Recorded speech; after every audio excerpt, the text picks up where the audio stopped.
This government meeting is brought to you by Eastworks and our local cable subscribers.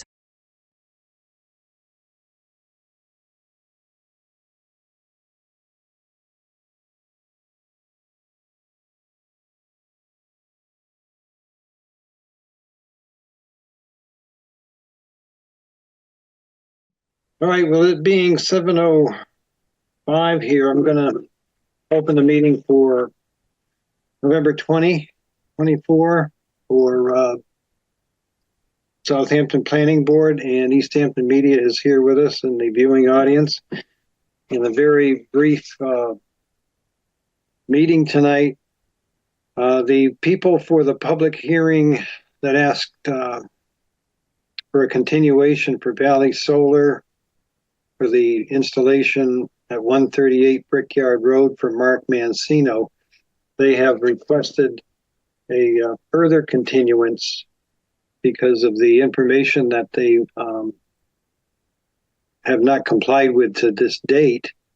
And they were going to request December, but Richard Harris said, given this is now the second time for continuance, then let's put it off to January and January 15 to ensure that they have everything together. So we won't keep on continuing this again next month if they're not ready. So that's what they have requested, and we'll put it on for January 15, 2025. And I'll ask for a motion to continue that. Make a motion to continue the hearing till January 15th, 2025. January 15th, 2025. Second. Motion has been made and second. All in favor? Mark? Aye. Aye. Dan? Aye. Stephen? Stephen?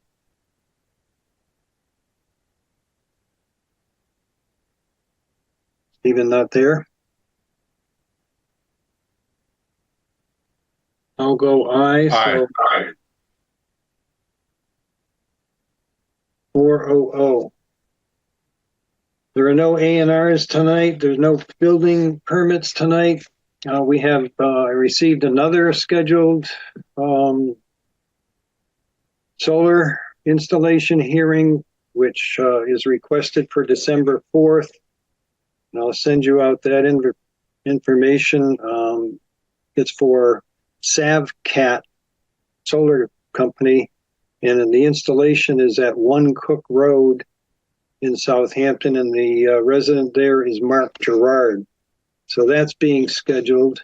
Their information will be sent to Richard, and again, they'll be given a laundry list of things that they need to comply. Now, I've asked Richard, because of this, we're one of the only communities around, and again, it's because our bylaw was thrown together many years ago because we had none. And we're the only community around that has a public hearing for a residential ground mount under 250 kW. Most communities have small scale and then large scale, and their large scale are 250. And anything in between in these other communities is building permit. So Richard has been going to research that so we can get together and revise that bylaw, because there's a lot of this information that Richard has to make out for a laundry list of them for criteria to meet. And a lot of it is not pertinent because it is relative to large-scale installations, commercial. And they can ask waivers, but, obviously we have to follow the bylaw as it's written, even though archaic as it is. So these people are jumping through hoops, and hopefully in the future we can do this by building permit, where we will still get a bite of the apple because the planning board has to sign off on building permits. And much like probably stormwater, where we have to confirm the area of disturbance, etc., before we sign off on it, we can probably write the bylaw with some sort of criterion there that we can review before we sign off on it. Because right now, the building inspector would be able to sign off on it. But again, you want to make sure that some of these residential installations are placed where they say they're going to be placed on a plan, and they meet the setback requirements, etc. So we'll still be able to approve those with conditions and whatever the bylaw has to conform with. But this is ridiculous, where I couldn't believe how many towns I looked up today that just do not have people go through this process of a public hearing and a butter notification for a residential solar. But it is what it is. So there's that one for One Cook Road, and then I received another preliminary email that there's another one on Pleasant Street. So here all of a sudden we've got solar that's people are going to wanting to be installed. I hope they're not looking to get approval, some of them, before the end of the year, unless they've got some money that they're going to put out to get a tax deduction. But in any event, we'll have 3 coming up in the next 6 to 8 weeks. Other than that, I don't have anything else on the agenda. That's why I chose Zoom, so we didn't have to come out again. Dan, I'm sorry you. Hey, don't apologize for me. That's my own darn fault.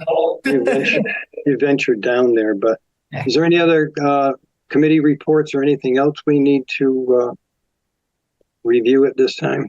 I don't have anything. Yep, nothing to add.